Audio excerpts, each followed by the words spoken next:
Here's SolidWorks, and the question is how to move this entire image down here to the left. Well, to move it, we have to use the scroll wheel of the mouse, but not rotating it, not pulling it back and forward, because that is zooming.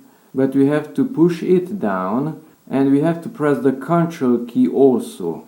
So if we simply push it down, it is rotating the image, as you can see. But if we push the Ctrl key also, then we can move it without any rotation.